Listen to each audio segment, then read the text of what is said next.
আসসালামু আলাইকুম রহমতুল্লাহি ওবারাকাতুহু। প্রিয় ভাই বন্ধুগণ, যারা আমাদের সাথে রয়েছেন দূরে অথবা কাছে, দেশে অথবা প্রবাসে, আপনাদের সকলকে জানাই আন্তরিক মোবারকবাদ ও শুভেচ্ছা।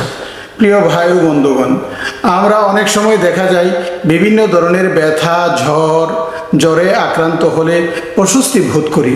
প্রিয় ভাই বন্ধুগণ, জ্বরে আক্রান্ত হওয়ার পর অনেক সময় আমরা দেখা যায় হতাশাগ্রস্ত হয়ে যায়। বিভিন্ন ধরনের শরীরের অঙ্গ প্রত্যঙ্গের ব্যথার কারণে অনেক সময় দেখা যায় আমরা বিভিন্ন টেনশন ফিল করি। প্রিয় ভাই ও বন্ধুগণ, অসুস্থতা আল্লাহ পাকের নিয়ামত, সুস্থতাও আল্লাহ পাকের নিয়ামত। অসুস্থতা হয়ে গেলে, জ্বর আসলে অথবা শরীরে ব্যথা অনুভব করলে টেনশন করা যাবে না। আল্লাহ পাকের কাছে শুকর আদায় করতে হবে, আল্লাহ পাকের কাছে দোয়া করতে হবে যে আল্লাহ, আমরা দুর্বল, অসুস্থতার নিয়ামতকে আমরা সহ্য করতে পারি না, তাই আপনি অসুস্থতার নিয়ামতকে সুস্থতার নিয়ামত দিয়ে পরিবর্তন করে দিন, আমিন। প্রিয় ভাই ও বন্ধুগণ, রাসূলুল্লাহ সাল্লাল্লাহু আলাইহি ওয়াসাল্লাম আমাদেরকে জ্বরে আক্রান্ত হলে এবং বিভিন্ন ধরনের ব্যথা শরীরে অনুভব করলে, জ্বর এবং ব্যথার জন্য রাসূলুল্লাহ সাল্লাল্লাহু আলাইহি ওয়াসাল্লাম আমাদেরকে একটি আমল শিখিয়ে দিয়ে গেছেন। আসুন সেই আমলটি কি আমরা একটু জানি।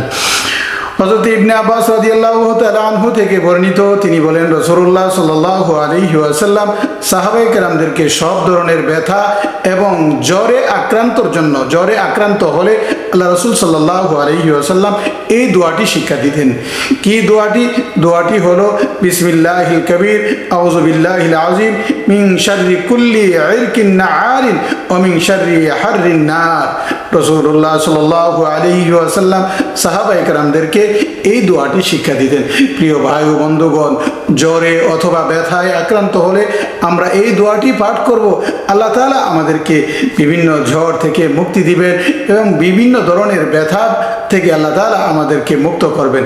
প্রিয় ভাই ও বন্ধুগণ, রাসূলুল্লাহ সাল্লাল্লাহু আলাইহি ওয়াসাল্লাম আমাদেরকে প্রতিটা পদক্ষেপে রাসূলুল্লাহ সাল্লাল্লাহু আলাইহি সাল্লাম আমাদেরকে বিভিন্ন ধরনের আমল শিখিয়ে দিয়ে গেছেন।